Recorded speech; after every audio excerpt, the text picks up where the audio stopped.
The broadcast is now starting. All attendees are in listen-only mode. Good evening, ladies and gentlemen, and welcome to Sporty's webinar, free webinar, on getting the most out of every flight lesson. I am your co-host and also facilitator this evening. My name is Eric Radke. I serve as the President and Chief Instructor of Sporty's Academy, the educational division of the famous Sporty's Pilot Shop. Joining me this evening is David Zitt, who serves as Vice President of Flight Education and also Flight School Manager. David, welcome. Good evening, Eric. Thank you, and I'm glad to be here. We're happy to have you. This is kind of the first of its kind presentation for us, and a topic that David and I, as flight instructors, feel very strongly about, of course. And David and I both talk day in and day out with a number of students in various phases of flight training.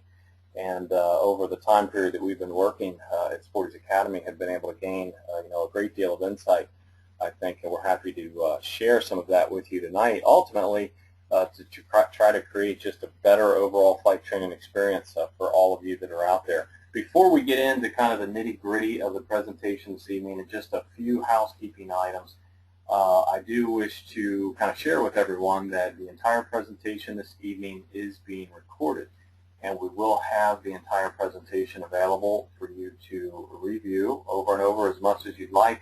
We will have that available at sportys.com/webinars, and we will have that available early next week. That is the same URL that you likely registered for this webinar, and that you can always come back and register for any future webinars. Throughout the presentation this evening, you also have the capability of submitting questions via the webinar software, so please feel free to do that. And David and I have plenty of time towards the end of the presentation set aside to answer any specific questions that you may have related to flight training. So again, because of this is recorded, if you need to step away for a few minutes, please do so, and you can always check back and catch up on that information. So again, we'll get started, and I'm going to lead, and David will join us shortly. But again, we just introduced ourselves, mentioned that we both are flight instructors, master flight instructors at Sporty's Academy. You can always reach us and learn more about what we do at our home base at the Claremont County Airport in Cincinnati, Ohio at sportysacademy.com. And you can always email us at fly@sportysacademy.com too if you might have any follow-on questions. A brief outline of what we're going to cover tonight, and I kind of want to preface this with what I hope will be an overarching theme for everything that you hear tonight, and that's going to be that we strongly encourage you as flight training students, no matter if you're starting out in primary training, instrument training, commercial ATP, doesn't matter. We're here to urge you to be an active participant in the training process. And while some of what there may be a thing or two we say that some might even consider controversial, but you're really the captain of the ship, and ultimately responsible for your own success. So we really are going to encourage, I think, throughout for you to really take charge. And if things aren't going exactly as you'd like, we can maybe offer some recommendations or advice on how to kind of change the direction of things. But certainly this should be a pleasurable experience and a pathway into something much greater than the training experience, and that is an invitation into the general aviation community. Remember, what you're doing in flight training is simply a pathway, and likely what brought you into aviation is not the desire to be in a training process, but the desire to go fly airplanes and do a lot of fun and adventuresome type things that very few people get to do. So keeping that kind of big picture concept in mind is extremely important to your success and being prepared for those things. We're going to talk a lot about the importance of a flight training syllabus. That really can't be overstated enough, and David's going to share some more tips and advice and exactly in detail what we mean by the importance of having a flight training syllabus and a very clear path for where you've been and where you are going to. We're also going to talk to you more, as I just mentioned, about just getting involved in general, and that means more than just the flight training process, but that means getting involved at the local airport, getting involved with the people around you, your peers that are in the same spot as you, that share some of that same passion for aviation, we're going to bring in that whole sense of community and talk to you about the importance of that. We're also going to talk about goal setting, and along with goal setting, some time management techniques, the importance of staying on a set and consistent schedule, which can make for a much more pleasurable and efficient training process. We're going to talk about schedule. We're going to talk about scheduling specific events. We're going to talk about staying on task.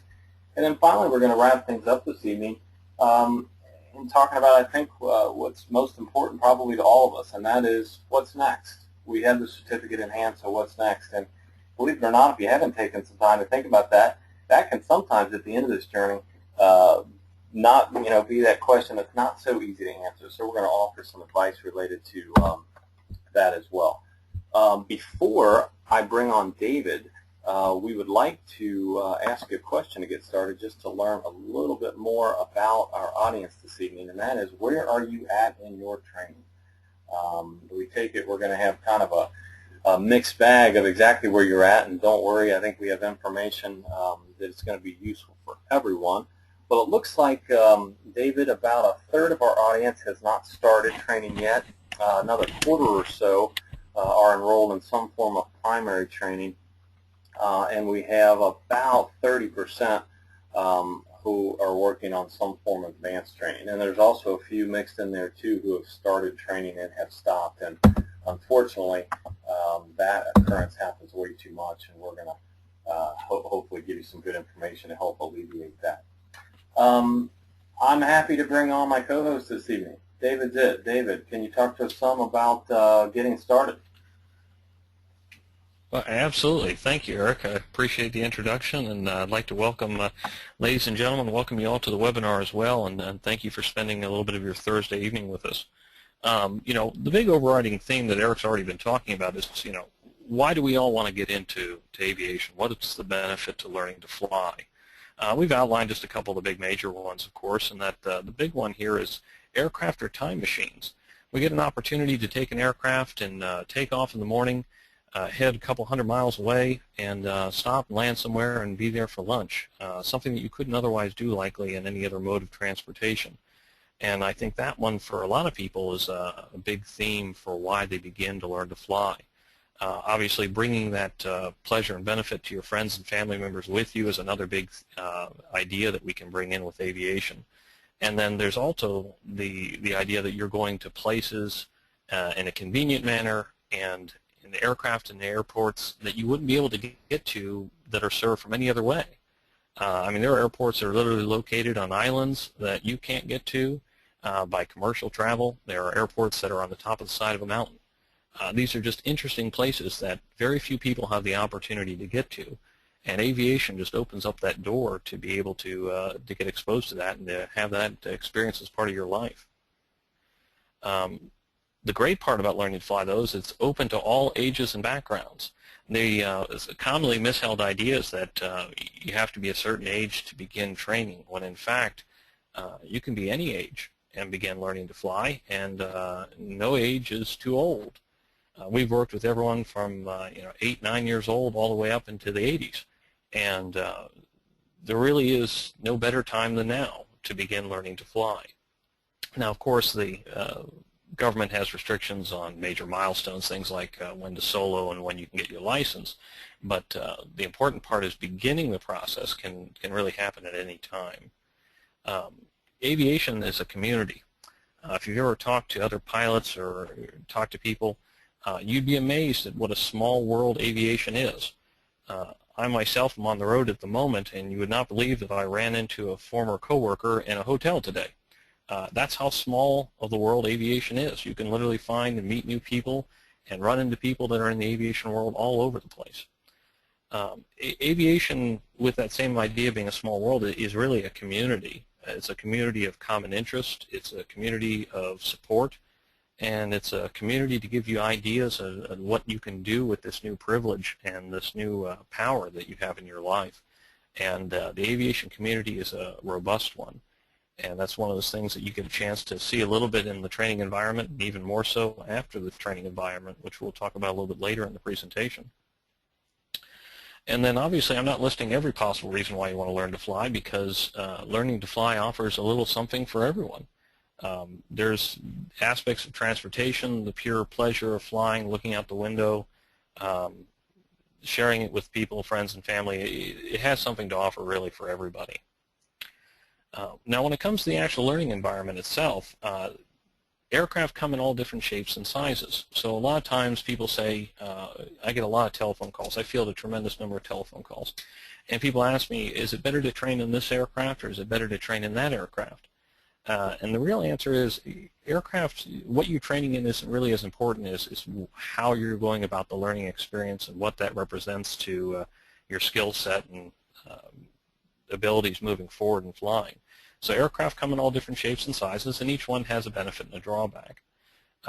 Those different aircraft choices out there, though, obviously impact both the practicality of using them as well as the economical benefit of learning to fly. There are aircraft that are remarkably affordable to operate. There are aircraft that are remarkably capable, and with that all has different trade-offs. The great thing about being in general aviation, private aviation, of course, is that you're traveling on your own schedule.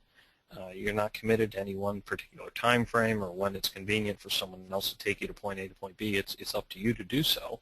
And with that, with the travel on your own schedule, I'd also mention that it's convenient for flight training should be on your own schedule. I'll talk about that in just another moment, but you really find that everything is one-centered in aviation. That gives you an opportunity to be in charge. That's a theme you find across a lot of things we do in aviation. Flying direct to destinations, once again, that aircraft that you have access to, whether it be rental, flight club, or direct ownership, gets you the opportunity to go from point A to point B at your discretion. So really a tool that you can't find any other way. And then, everything we've talked about so far just being amazingly convenient because you don't have a security line because you are your own security officer as to what you're allowed to bring with you. Now, the great part about learning to fly, amongst many others, is the value that flight training offers. Some people may or may not know in the audience, but your pilot certificate does not expire. I'll say it again. Your pilot certificate never expires. Now, we have different things we have to do to maintain that currency, but at the end of the day, that piece of plastic that you carry with you, that license, is good indefinitely, which means that that one learning experience, that one process that you go through to get into this world of aviation is going to offer a lifetime of thrill and adventure that we're going to get a chance to see, and the different stories. And I know Eric would definitely agree with me on this one, but if you get a group of pilots together, the one thing you can guarantee is that they will be telling stories. And those are stories that we've all learned as a result of us having the opportunity to be pilots and going places. It's a unique qualification, obviously, in terms of such a small subset of the population have the opportunity to do this. And if you're listening to this webinar, you are already in that club of the opportunity to get into this world, and it's an absolutely amazing one. Safe and rewarding pleasures. Aviation is as safe as you want to make it. And that's one of the themes that we really strive for in terms of educating new pilots and pilots who are expanding their pilot's license into an instrument rating or advanced certificates like commercial or ATP, is that your choices in aeronautical decision making are going to dictate how safe flying can be for you. And then obviously it goes without saying at this point, but the unparalleled freedom, the privilege that we have here in the United States and the opportunity that we have to fly is really unparalleled in other countries and in any other segment of any type of activity you can get. You have the opportunity to really do anything that your heart's content can do in aviation. There's a field for you in aviation. So with all the backgrounds moved forward, let's go into how do you choose a flight school. For those of you listening into the webinar and have not yet begun flight training, obviously this segment is directed specifically at you, but this is beneficial for anybody thinking about coming back into it. The big piece that you want to find out is, are they an established business? You want to look around, talk around to other people in the area, talk to other pilots. And I know if you're not already a licensed pilot, sometimes they can be an intimidating group sometimes. They're sitting at a table all together, but if you bother to stop in and ask, introduce yourself, you'd be amazed at how friendly pilots are about trying to tell you more about the process of learning to fly. And they will tell you the reputation of the flight schools in the area, or whether or not this business has been around for a great number of years. That flight school should be a reputable member of the community. They should be recognized beyond their achievements in just flight training. You should be able to ask other businesses in the area, whether it be a Chamber of Commerce or a, Better Business Bureau. You should be able to ask around and find out about these people. But beyond your research and your homework, which can often leave many students vague, your personal interest in what you see and your first impression is often your best guiding light. That first impression is going to tell you a tremendous amount. Go with your gut instincts. If you walk in, you feel welcome, people are greeting you, you feel instantly part of the organization, that's a great flight training environment. That's going to be a very supportive, positive place to learn. If you walk in and you're an outsider and nobody wants to greet you and it's very difficult to get someone's attention, that's telling you something as well. That same first impression gets you into that, do you feel safe?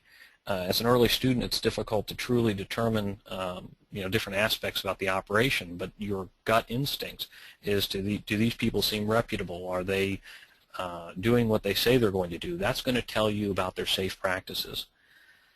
Now, in order to get expectation for success in your flight training school has to have that track record. You want to look and talk to them about what is their success rate of students.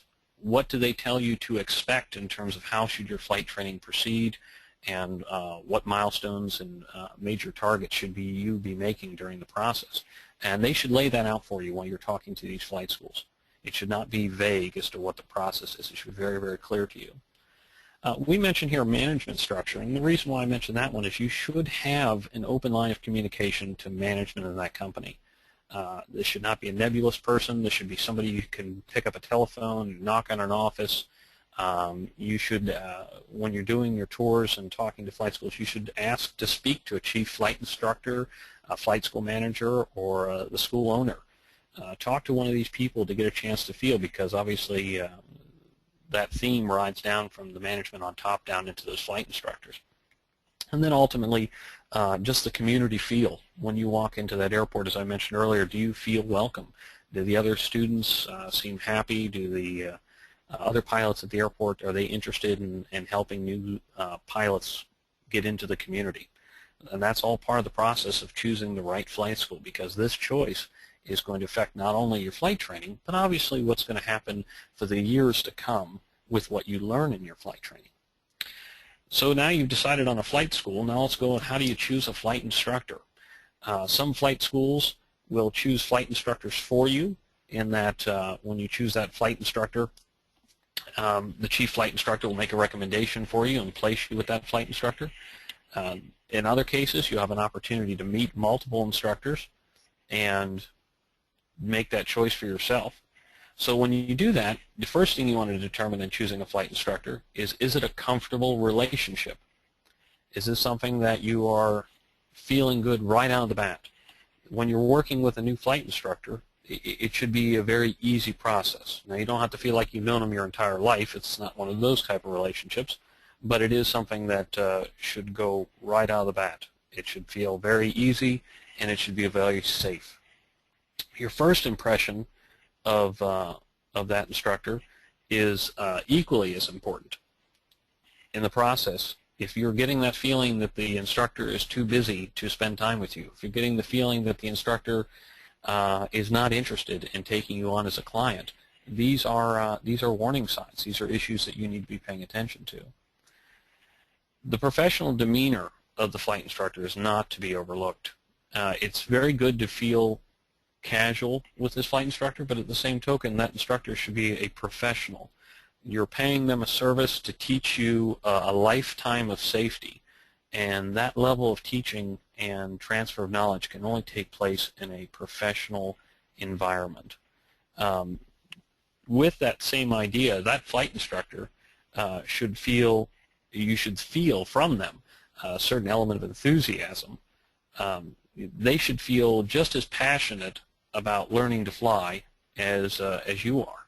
And if you're not getting that feeling, once again, that goes back to my idea about first impressions, that you really need to take a step back and make sure that this is the right fit for you. And don't be afraid to, if you're assigned a flight instructor at a flight school, don't be afraid to talk to the chief flight instructor or flight school manager or owner and make a suggestion that maybe it isn't the right fit. Flight instructors, if they're a professional group, they're going to understand that sometimes personality fits, it's just not the right thing. They can be an excellent flight instructor, you could be an excellent student, but if it's not the right match, you need to try something else. You just need to try a different fit.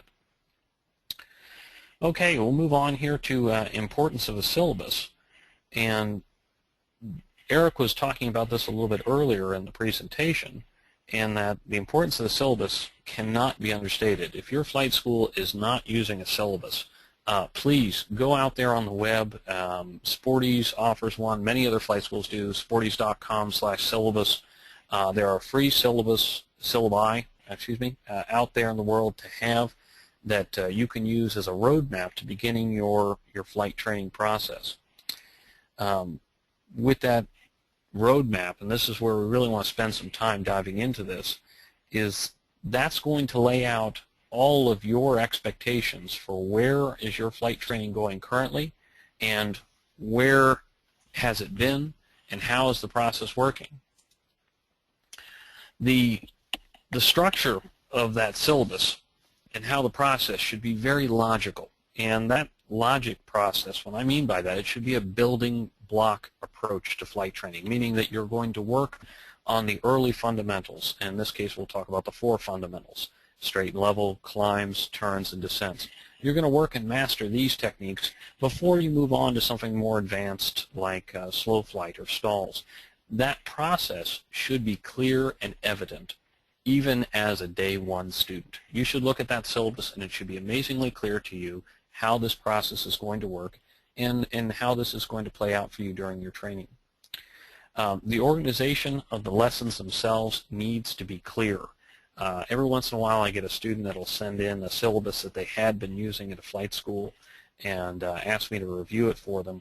And I look at it, and what I notice is that, you know, one lesson covers, you know, 20 different items, and it's not very clear what the actual objective of the lesson. So if we're going to go flying today, and you're paying, you know, really valuable money as an investment in your flight training, if it's not clear to you at the end of this lesson what you have achieved or what the goal was that you were supposed to have achieved, you need to be asking your flight instructor about that. That is something you need to bring up early and often. So please do not be afraid to be your own advocate and being upfront about this whole process. Feedback and performance. If during the flight training process you're not sitting down with your instructor at the end of every lesson and getting direct feedback, and I mean direct, I mean this went well, this didn't go well, these things need work, this is your homework assignment. If you're not getting that kind of feedback, ask for it.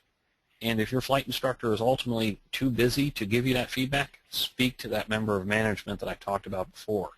And the reason behind this, the reason why I want to stress on this topic so much, is that without feedback, you can't adjust your learning process to make the most out of these flight lessons. And the whole topic that we're talking about now is how to get the most out of your flight lesson, both from a time management perspective as well as financially and every other point of view. And you can only achieve these things if you know how you're doing.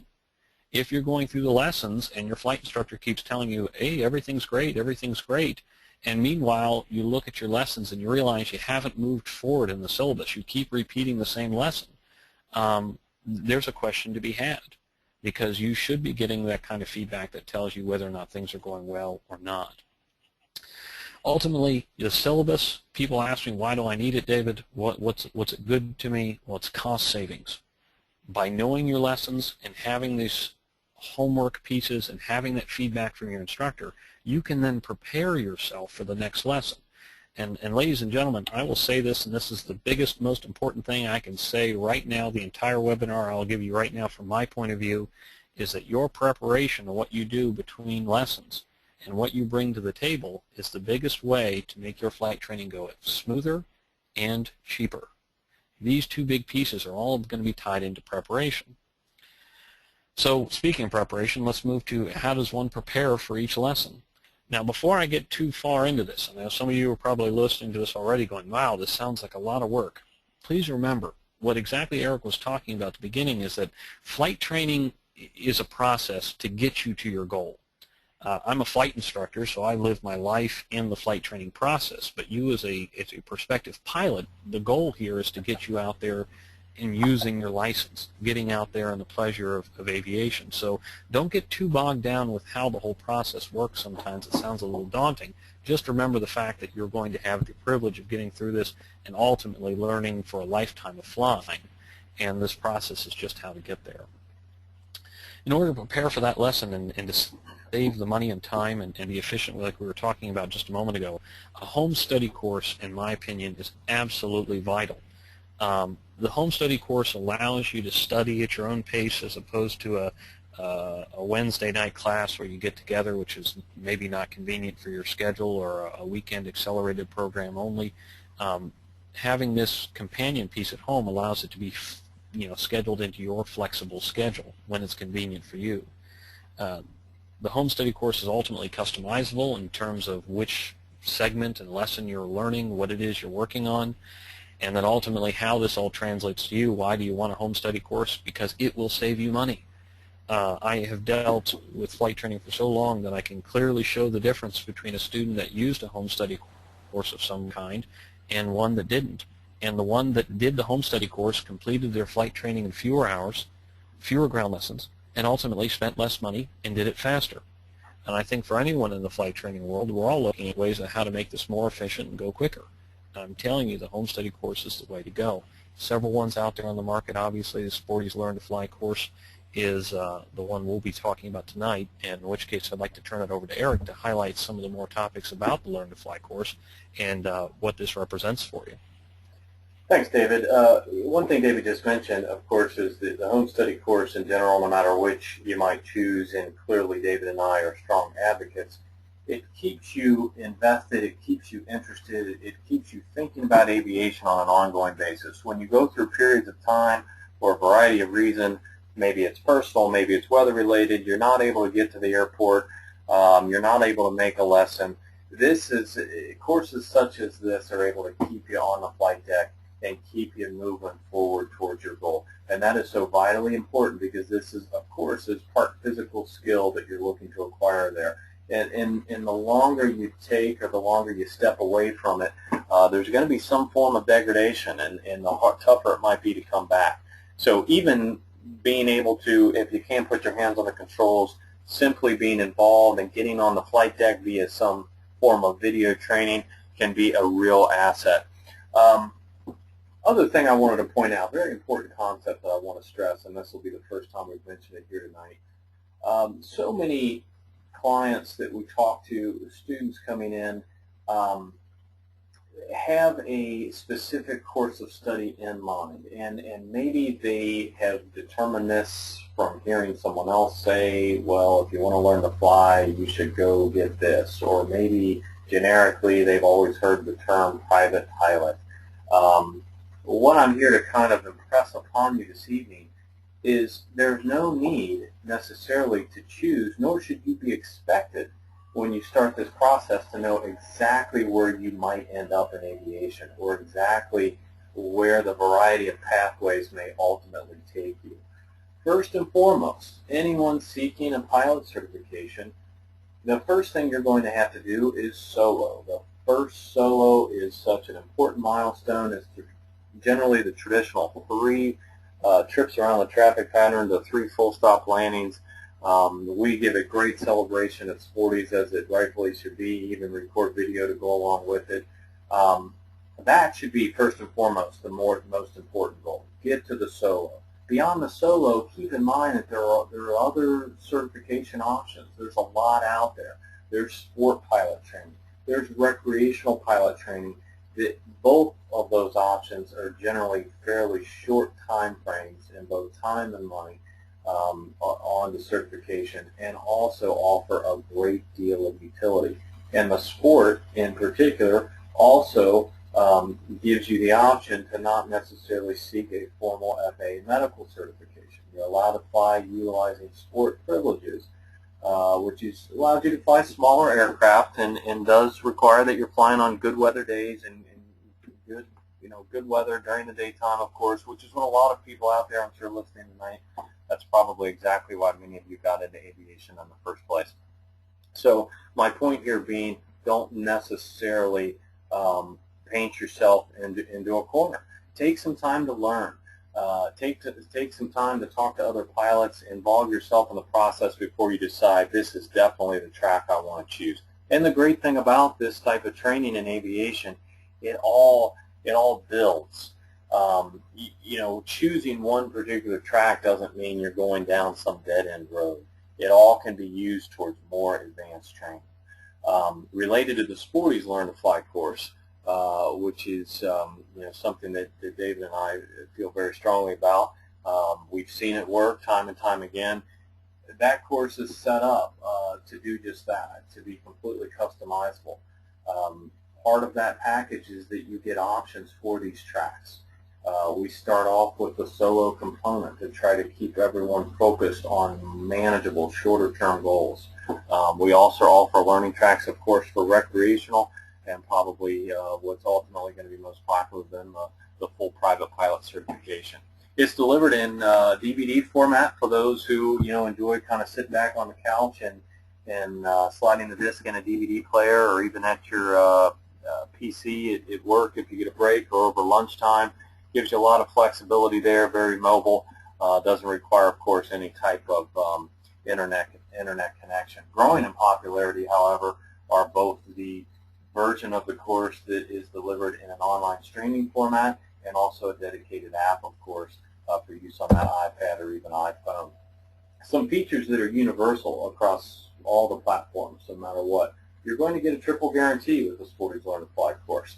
Triple guarantee referring to the certification steps that you will go through for the pilot certificate. That being the written exam, the oral portion, and then the in-airplane portion of the check ride, all three of those. And what the triple guarantee says is simply this. Use this course in the fashion that we kind of talked to you about and explained, and we guarantee you that you will be in a position to pass all three of those tests on the first attempt or your money back. This is, we believe in the visual. And one thing that I think sets this course apart from some of the others is our holistic view of this training. The course is built in the natural progression of how you're going to be flying in the airplane and working with your instructor. And we've invested heavily in broadcast quality video on the flight deck, in and around airplanes. When you're not looking at airplanes, when you're not on the flight deck, we're going to be supplementing that with 3D animations, graphics to help explain those more complicated topics. We interject real-world flying segments from one of the legends in general aviation, the great writer Richard L. Collins, who will kind of intersperse his years of wisdom, especially when it comes to weather flying throughout, and that will help kind of break up the normal lesson sequence and give you some great tips that you can take away and use well beyond that actual certification. We provide a written test endorsement directly from the course. There's two schools of thought to approaching the written test. And I'm going to share with you what I think is kind of an ugly little secret related to certification that probably won't shock a lot of you.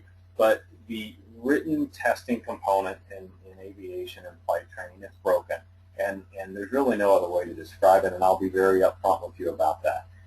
There, unfortunately, over the years, there's grown this disconnect, this departure from how we actually fly, what we actually use in the airplane, to the form of written testing. And it's not, as much as it sounds like that should be easy to fix. With budget constraints, with technological constraints, it's not quite as easy as it sounds. So unfortunately, what you're likely going to want to use, and what I would advocate, is some form of dedicated written test prep software, and that is delivered directly within this Learn to Fly course that Sporty's offers as well. But in terms of the schools of thought, there's one to say, and there's a lot of individuals that decide, I'm going to get past this hurdle even before I go to the airport and before I step foot in the airplane, and that's absolutely fine, especially if you're one of those who is going to kind of take on flight training in more of that accelerated format, maybe take some time away from work, or other areas of your life and dedicate a 1 or 2 week period and say, I'm going to earn my certificate, that really would be a great head start to have that written test completely finished even before you go talk to a flight instructor, and you have the ability to do that in here. Within our course, we also provide access to the Practical Test Standards, or PTS. If you're not familiar with the term yet, it's a document that you're going to want to become familiar with. It's the guide to the test. It's the FAA communicating to you in written form, here's what we believe is important in terms of certification. Here's exactly what that examiner is going to go through on the practical test. And kind of back to David's point in some aspects he talked about with choosing a flight instructor and choosing a flight school. If you're in a quality institution working with a good flight instructor, you're going to become familiar with this document. And that check ride there's not going to be any surprises. It's all out there for anyone to read and view. And just a quick sidebar, my co-host this evening, David Zitt, just wrote an excellent blog on the Sporty's flight training blog that you can get to at learntoflyhere.com, specifically related to the practical test standards. And in that he shares a lot of those good tips that you can find in the practical test standards if you just take a few minutes to sit down and read page by page.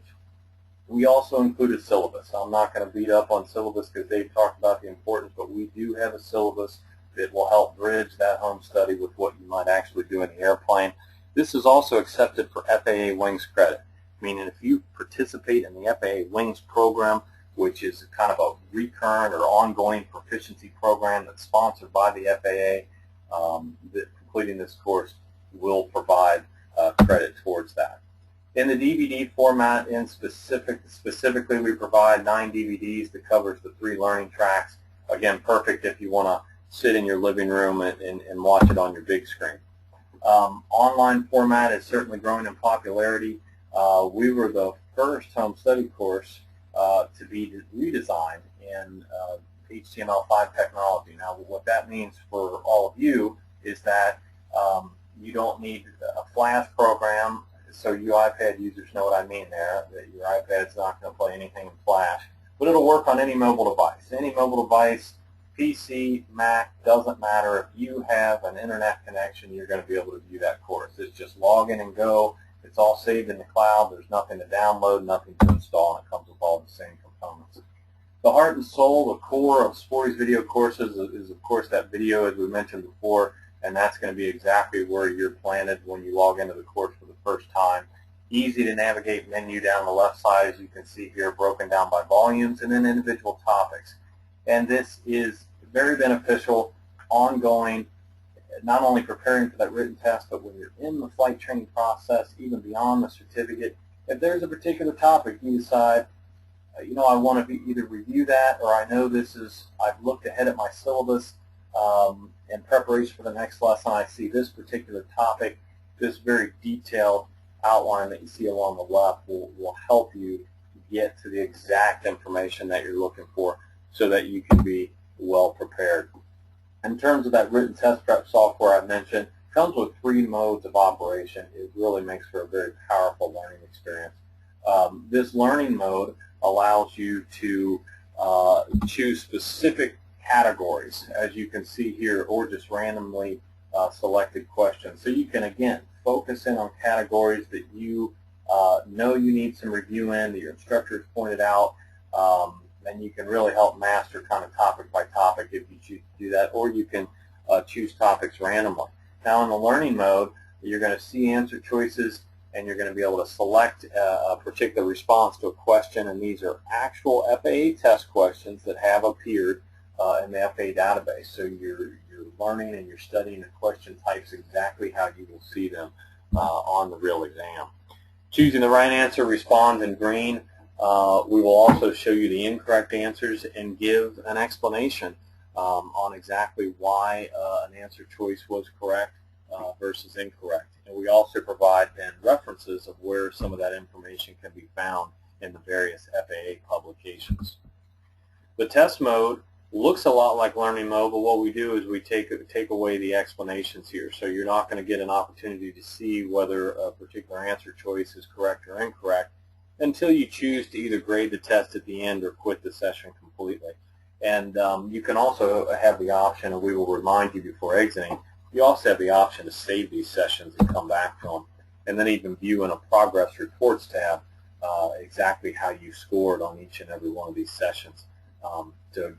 So when you finally are or believe you're ready, you're going to have a good indicator of exactly how you're performing, and that should predict very accurately how you're going to perform on the actual written exam.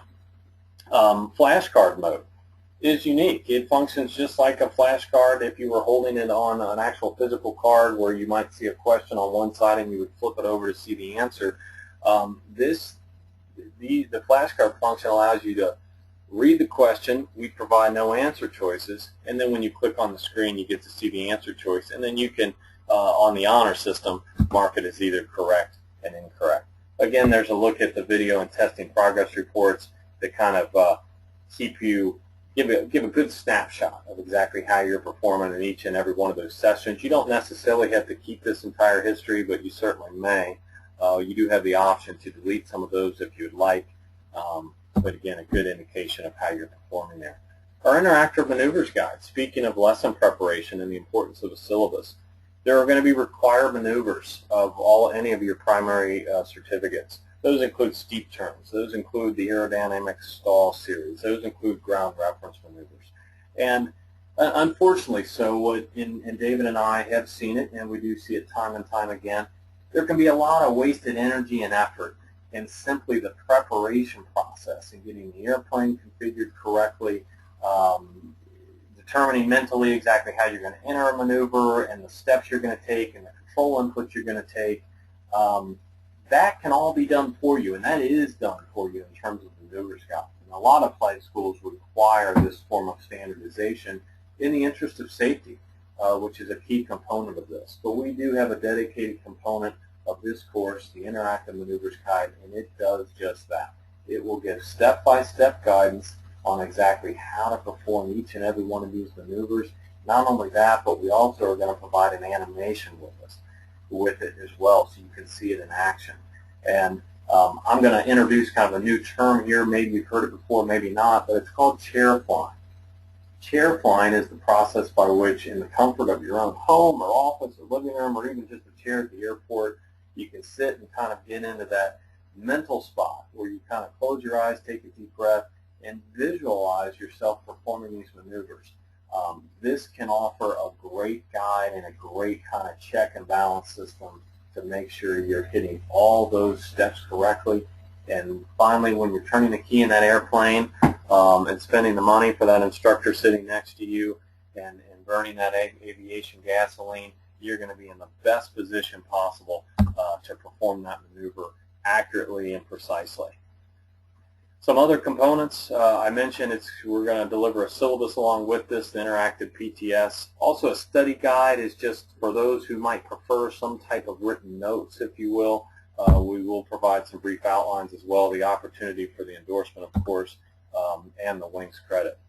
Now for you app users, which I know is growing tremendously in popularity, the dedicated app format, even though the online will work on the mobile devices, the dedicated app format allows you to save video directly on your iPhone or your iPad. It is universal, so it could work for your iPhone or your iPad, and we also have cloud syncing available.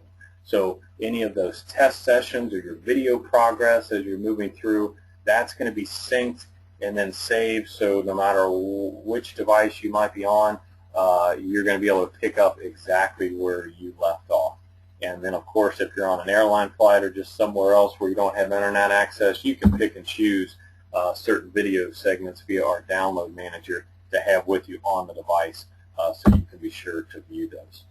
The integrated practical test standards, we talked about the importance of the document. It's the cheat sheet. It's the game plan for the examiner on the check ride itself. As you get closer to that, also important check ride, this gives you the opportunity to not only review all the specific standards that are coming up and the guidance and the standards that you're going to be held to, but this also gives you the opportunity to then go back and review that specific content within the course. You can jump directly from this page to the specific video content and review it as many times as you'd like.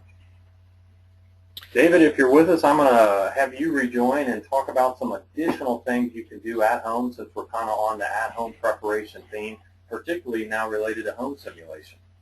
Hey, absolutely. Thanks, Eric. Yeah, well, let's focus on how do you actually get ready for that lesson that you're going into tomorrow.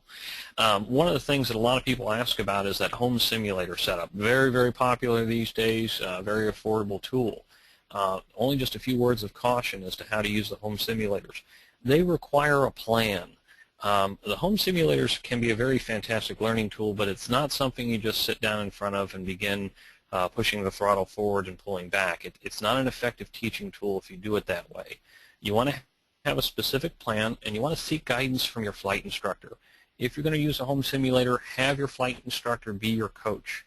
They should be giving you homework assignments and specific tasks, things to work on in that simulator. And once you understand how the task is to be done, then the simulator becomes a very good tool to work with it. The downside of the simulator is if you try to do something without the flight instructor the first time around, you can unfortunately perhaps be preparing it inaccurately. So seek that guidance from that flight instructor. The great thing the home simulators are really fantastic at is working on checklists and flows. Because the simulator isn't going to give you that motion feel, it's not going to give you the control input feel in the hand and that muscle memory quite as effective as the airplane will. But it is a fantastic teaching tool towards working through those checklists, both normal and emergencies, to get yourself familiar with what you're going to do. And in many cases, what I tell students who have home simulators, especially if you're getting ready for emergency procedures, pull out your pilot's operating handbook and run through those procedures so that they're on the tip of your tongue and they're fresh, so that tomorrow when you go into your lesson, you know what the steps are going to be and you've seen them once before. Moving into the rest of the physical preparation for yourself, if you go into lesson preparation, we often use the checklist I'm SAFE, I-M-S-A-F-E. Stands for illness, medication, stress, alcohol, fatigue, eating, and emotion. It's just a personal checklist there to ask yourself, do you feel up to flying today?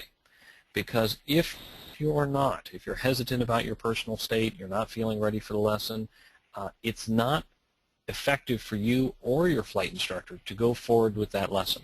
Call the flight instructor up, tell them what's going on, perhaps suggest a ground lesson or another meeting, or postpone another day. A good quality flight instructor will understand the importance of delaying when you're not ready for your lesson. And with that same idea, obviously, getting adequate rest and being properly awake and ready to go for that lesson is vital if you're going to actually take anything away from that lesson. Sometimes students will go through a drudgery of going through the lesson, but if you don't actually remember anything from it, or if it isn't an effective learning process, you spend all that money and time for nothing. Specifically, as I talked about earlier, briefings and post-flight briefings, you want to sit down and make sure that you and your instructor are reviewing homework assignments. This is just something to give you a tool to go back to, like that Learn to Fly course, to sit down and do something the night before or the week before, whenever the time frame is effective for you, prior to going into that lesson next, so that you are aware of what it is you're going to do the next lesson. If you walk into your flight lesson and ask your flight instructor, so what are we doing today? You've missed the opportunity to make that an effective lesson already. And that opportunity was the day before or several days before. That homework and that preparation is key to making that lesson go smoothly and effectively. Eric already talked a lot about that maneuver preparation, about reading through the maneuvers guide of some kind. Once again, it's integrated in the Learn to Fly course, but there are individual maneuvers guides out there that are available. I highly encourage you to do so. It is a cost savings tool, not to mention, as Eric said already, a safety tool. And then a procedure review. If in addition to your maneuvers you want to talk about that emergency checklist or normal checklist flow, run through those at home in the chair like Eric was talking about in the chair flying, so that you're ready for that material when you see it in the airplane. It's not like the first time you've seen it. That way it comes through a lot faster and easier. Practice good study habits is the only way that you're going to get all this material from your flight lessons and get it into that long-term permanent storage in your mind. The best way to do that, of course, some simple tools, staying organized by making lists, It doesn't work for everybody. It works particularly well for me. But having that list of things to check off, things that you need to be studying, homeworks, things to work on between now and the next lesson is the best way to make sure that you're keeping yourself honest. And with keeping yourself honest there is setting goals for yourself. If you're going to proceed forward in flight training, you should have some kind of an idea as I want to achieve this milestone by this rough period of time.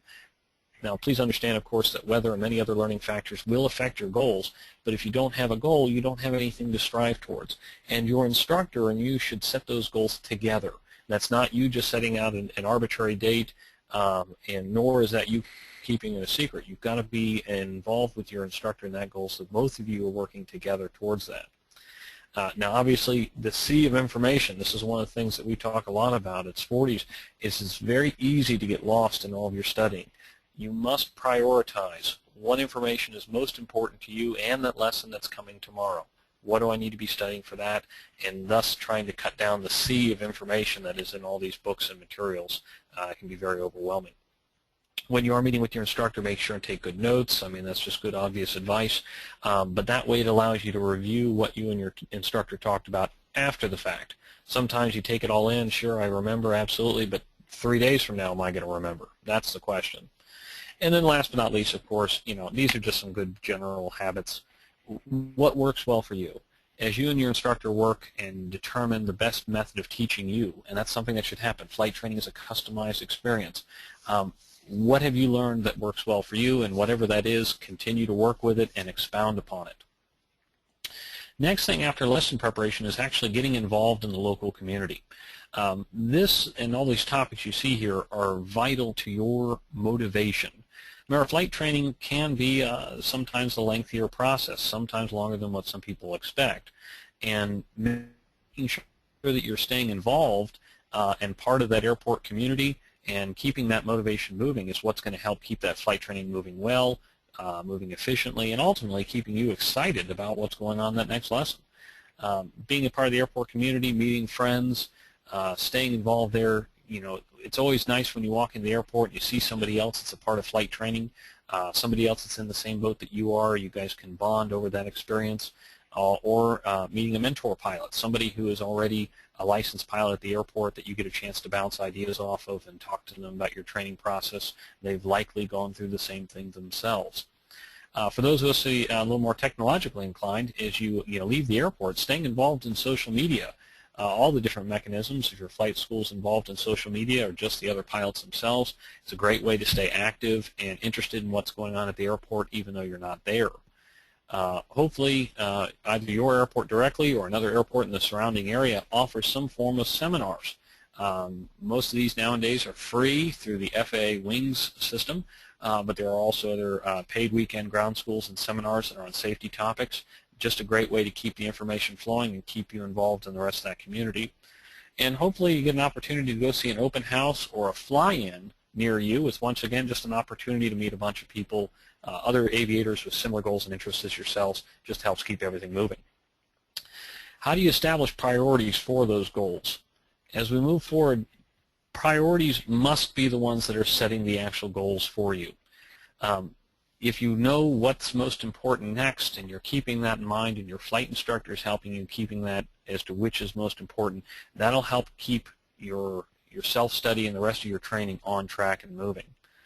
Are the activities taking most of the time moving you towards your goal? Are you actually, the things you're working on, you're studying, your self-study course, your homeworks that you're working on, are they getting you to where you're going? It's an important question for you and your instructor to discuss. And then ultimately, your time, not only your physical time, but also your flight time. It's use it or lose it. You have to be in charge of what's in your schedule and your time frame if you're going to make this flight training an effective goal. And it's really not hard to do. The great thing about flight training is because it's customized, because it's easy to work with, and because it's fun, and we're all doing it because we're interested in that long-term goal of flying the family to vacation or going to see someone at another distant airport or just going to see some different things from the sky. That keeps you motivated and tied into that, and that's what's really going to help establish those priorities. Speaking of time, I'd like to turn it back over to Eric, who's kind of a master of time management himself, and talk a little bit about how to keep you moving along those time scales. Well, I don't know if anyone's a master, but to David's point, certainly what works for me, and I think what works for a lot of other people too that I communicate with is scheduling specific time, for study, for that preparation that's coming up for review topics from the previous lesson to prepare for the upcoming lesson, creating a specific event on whatever calendar mechanism you might use, and committing to it. And part of choosing, a dedicated time is not necessarily just, well, this is when, the kids have gone to bed, or this is when I'm going to have a break at work. You have to also consider when your energy is peaking, because mornings versus evenings versus afternoons, the time that works right for you, that's going to be just a little bit different for each and every person, and that also might take some experimentation. Now, in a perfect world, it would all just fit. When your energy is peaking and when you're going to be most effective in terms of studying, that may or may not be when you actually have time. So do keep in mind, it's not necessarily a perfect world, but those are some things to definitely consider. Maybe there are some support network folks, some family members that are listening in this evening. I really hope there are, because certainly in this day and age, if you're like me, which I'm sure you are, you're probably day in and day out, week in and week out, you're taking on more commitments, not less commitments. You really need to have the support of those in your life who are very important to you. That's extremely vital. They need to know where you are spending some of this effort, some of this time, some of this money, all these resources, and they need to be supportive of that, or it's very difficult to be successful during the flight training process and also be able to participate in the community beyond the certificate. Do accept that some things may just have to be put on hold for some length of time in order to get through this. And do keep in mind, too, that that type of investment you're making now is not necessarily going to be the way it is forever and ever in aviation, of course. And very easier said than done, but also don't forget about some of that physical and emotional health that David referenced in the I'm Safe checklist. Preparing financially, that's certainly a barrier, an issue that David and I hear a great deal about. And unfortunately, I don't have a silver bullet to offer you here this evening related to that, other than to say it's important to plan. It's never too late to start preparing financially, to start saving for the cost of training. Make sure when you are investigating the process, talking to a flight instructor, talking to a flight school, you have a realistic, I'll underscore that, realistic expectation of what type of investment this really is, because there are some organizations out there you will read and what you will hear are based on FAA minimums. They're based on unreachable really goals. What you need to know is what's it take most people? What are most people taking in order to get to this particular level? And that's the type of investment you need to plan for. And oftentimes it's going to be better to, if it means an extra 6 months delay in starting the process, that, in my opinion, to start and be able to go all the way through continuous without interruption is going to be a more pleasurable, more effective experience than doing a lesson here off for several weeks to try to save up. So just make sure you do have a realistic understanding of what that investment is going to be. Manage your time. We just referenced it before. Being organized is part of that. Have a game plan. When you're leaving each of those sessions with your instructor, know what it is that you're going to have to do to sharpen up on whatever it is we're looking to improve from the previous lesson, and of course know what's up and coming on the next lesson. That can be a real letdown for probably you personally, and it can be a letdown for your instructor as well, to show up to the next lesson and really not be ready. My advice would be, if you find yourself in one of those situations, which is quite likely, you just couldn't get enough time to do exactly or read ahead or look at that particular video segment, it's possible it may be better to delay. Maybe it might be better to push that lesson off to another day. Please be respectful and mindful of the resources, your instructor's time and the aircraft time that may be scheduled. But do know that's a possibility. And a lot of instructors, most instructors will be very understanding of that and would prefer that you feel very good and positive and confident in coming to that next lesson. Roadblocks, we all face them. Something to keep in mind. And here's what we all struggle with. And this is just kind of a natural feeling I think that we all end up with. If there's a particular item that you're just not getting a concept, remember this. If you don't remember anything else tonight, you are not alone. You are not the only one that struggled with turns around a point or slow flight in the landing configuration. It happens to all of us. It just might be a little bit different, or it might occur at different times. Everyone faces those learning plateaus. It is very natural. The important thing is to know, yes, someone else has been there before, and guess what? Someone else got around that roadblock and got on with it. So there is a plan for everyone. There is something that will work, and that might also take some experimentation. What I ask is your patience. Maybe it's just a fresh set of eyes, a different voice, and that could be just a different instructor. Maybe it could just be a day off and coming back to it, or just reviewing that video segment once more, but they happen to everyone. Get around them, take charge, move on type thing. Enjoy this experience. This is fun. Coming to the airport should be a fun experience. If it's not fun, why would you do it? Why would you come back? It shouldn't all be grueling. It shouldn't be something you dread. Throughout all of what we said right here, this is part of the reason why we introduced some of those concepts early in this presentation about why'd you get into this. Remember, the training process is a gateway. It's a gateway to much more fun, much more adventure. There's a lot of other people in this with you. Take some time in that community to get to know some of those people that are working with you towards these goals. You can find some really good support if you're able to confide and speak with others that are going through some of those same joys and also some of those same challenges there. Beyond the certificate, there's a whole host of opportunities. This is a brand new world that you will be exploring forever. As David said, value, the certificate never expires. There's aircraft rental opportunities. There's aircraft ownership. Big movement in general aviation right now is the proliferation of flying clubs. Flying clubs are popping up all over. Partnership opportunities are popping up all over. All of those unique and interesting things you can go and see and do. Don't stop at the certificate.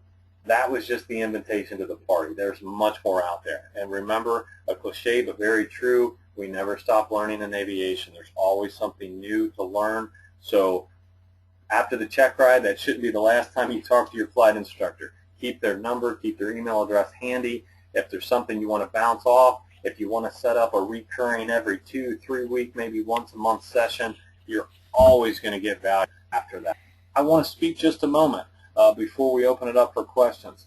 We took a poll. I know there are some of you out there who are maybe thinking about returning to aviation. You were in the flight training process. Maybe you earned a certificate and you've gotten away for some reason. I want you to know, let David and I be the first to welcome you back. Remember, no expiration. What you will be in need of in order to be permitted to use your certificate again is currency training. You will need a flight review. A flight review is not a check ride, and it does not involve a written test. Those are well in your rearview mirror. A flight review is an endorsement by a flight instructor. It is not a test. It is not an exam. It's simply training to the right level of proficiency for your certificate, and the instructor putting their stamp of approval on it to let you know that you are good to go exercise those privileges. Medical certificates, always a hot topic. Something that, a bit of a myth, and not necessarily a myth, but a little bit of a misconception or misunderstanding out there. I mentioned earlier, if you were pursuing sport pilot training or even glider training does not require an FAA medical certificate. It requires that you self-certify that you're physically fit, medically fit for flight, and that you possess a minimum of a driver's license in order to do so. You are permitted whether you possess a sport pilot certificate or not. If you possess a private pilot or a recreational pilot, you can exercise the privileges of a sport pilot and not have a valid medical. So if you're coming back to aviation and the medical certificate provides, some type of anxiousness, or you're just a little uneasy, uninterested in going through that process, you have options. You definitely have options. Now, if you've been revoked or denied a medical in the process, that's a different story. But if you have not, you do have the option to exercise sport privileges with no medical certificate. And for those of you who do have some issues, do keep in mind that don't just take at face value that whatever issues you may be facing are necessarily disqualifying. There's a great amount of leeway in terms of special issuance medical certificates. It may take a bit more scrutiny, it may take a bit more time and review, but there are options for anyone that thinks they may not be eligible. Come see us. We would very much enjoy hosting each and every one of you out there at our facility, Sporty's Academy. You are looking at it right now. David has the best office in the building. It's staring at us. It's the corner office on the second floor looking out on the flight line. We work with individuals quite literally all over the world who come to our facility in Southwest Ohio, Cincinnati, great international airport to travel into, great things to do for the family in and around the Cincinnati area, a lot of good lodging options very nearby. So we'd love to speak to you. Fly at sportysacademy.com to reach us. David, are you on with me? I'm still here. Well, thank you very much. I'm going to open it up to some questions. There's one that's staring at me right in the face.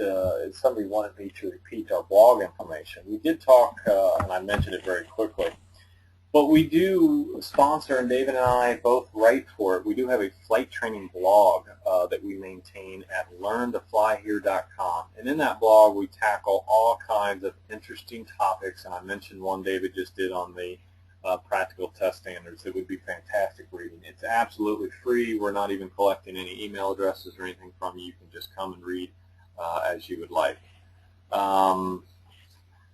David, first question.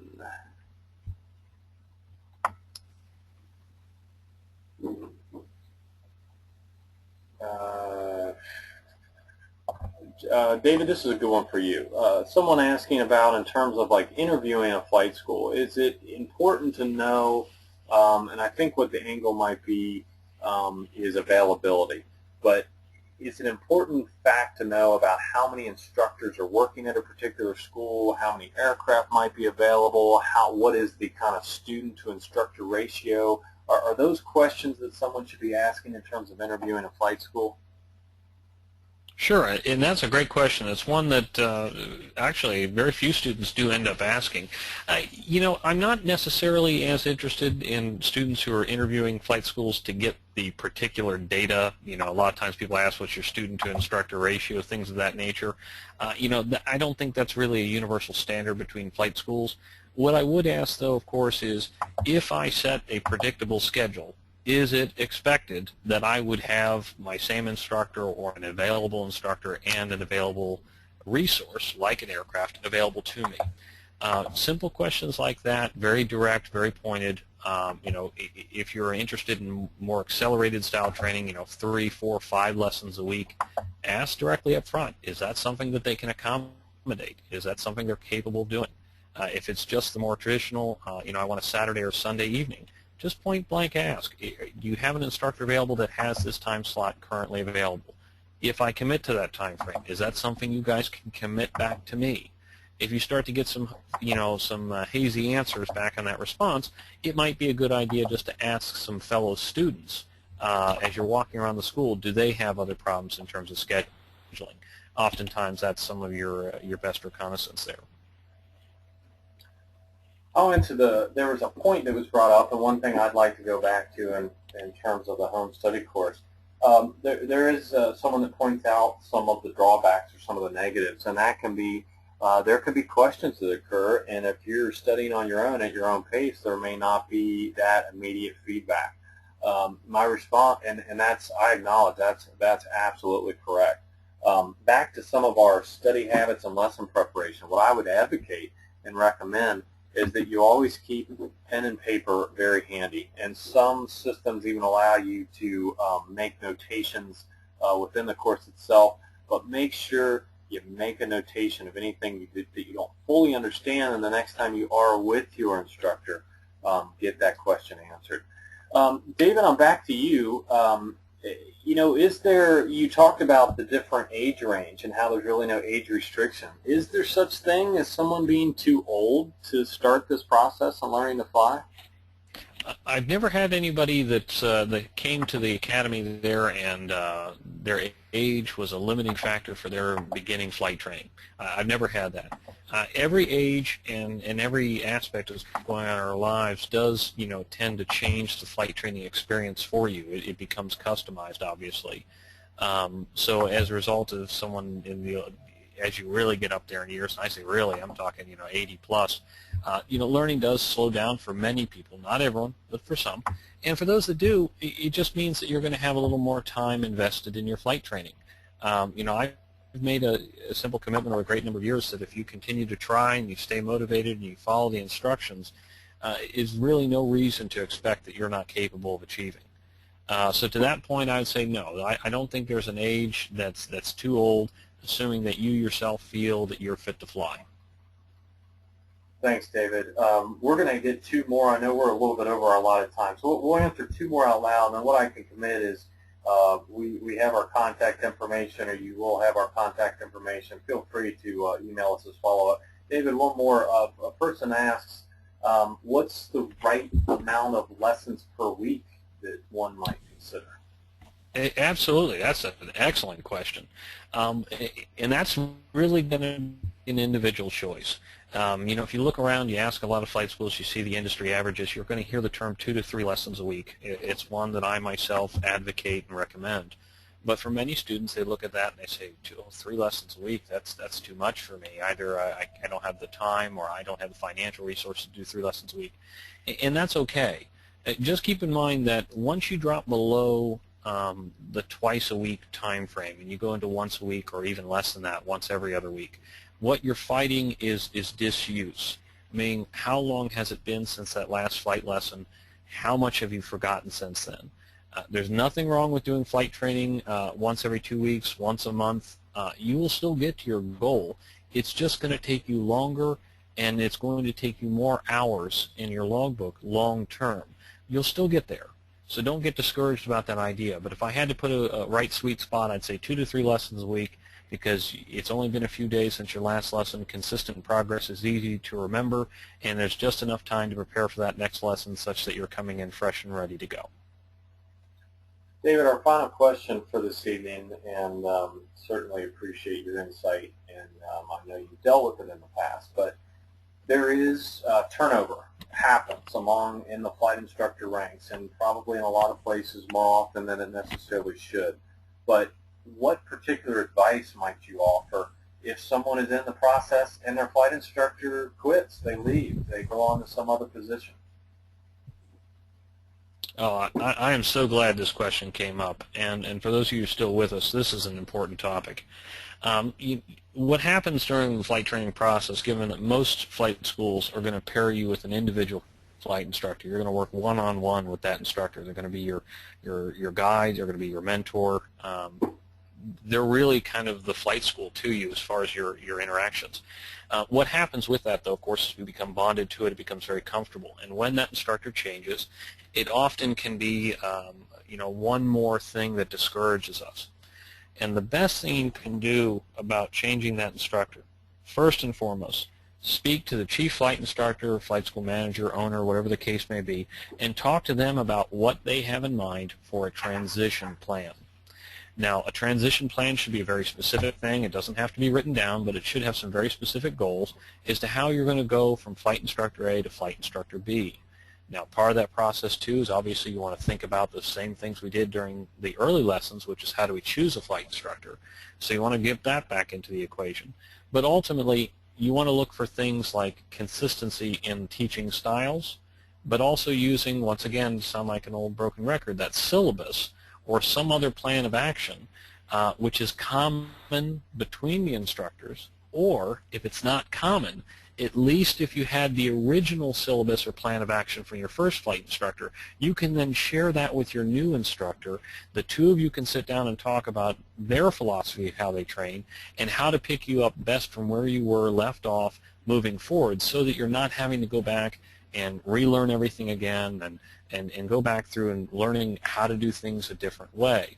Having that theme and talking about that, literally almost making it a ground lesson between either the chief flight instructor or the new instructor or both, to make sure that there's that transition plan, is vital. If you just hop in the airplane and you go, okay, now here's instructor B, let's just start, and you haven't done any of that pre-work, I think what you're going to find is you're going to feel many students feel put off. Well, this instructor wasn't as supportive. The new instructor was a little more abrasive, or they did things differently, and I felt like I went back 5 steps. Those feelings are common, but the best thing you can do is talk to that instructor and bring those things up front so that you're not internalizing those. Flight training is very much a supportive, positive environment, and that new instructor wants to know that you're having difficulties, if that's the case, to help things moving forward. Dave, thanks a lot. That's great insight. Again, that'll be the last question for this evening. I know we're already a little bit over. I do wish to sincerely thank all of you who have stayed with us this evening, even to a little bit of overtime. We will attempt to get everyone's question, respond to individually as we can. But again, in the interim, if we didn't get to your question, please feel free to shoot us an email, fly@sportiesacademy.com. Do remember this webinar session was recorded, and will be available again early next week. You can visit sporties.com/webinars to view this and all of Sporty's webinars. And also you can look through topics that are upcoming for the rest of the year, and hopefully we'll see you back on another webinar real soon. Again, please feel free. Come visit us at Sporty's, Claremont County Airport. Our annual open house event is coming up on Saturday, May 17th. We'll also be giving away a brand new RV-12 as part of the Sporty's annual sweepstakes at high noon that very same day. On behalf of David and the entire Sporty's team, I wish to offer you a very good evening. Thank you again for being here with us. Thank you, everyone.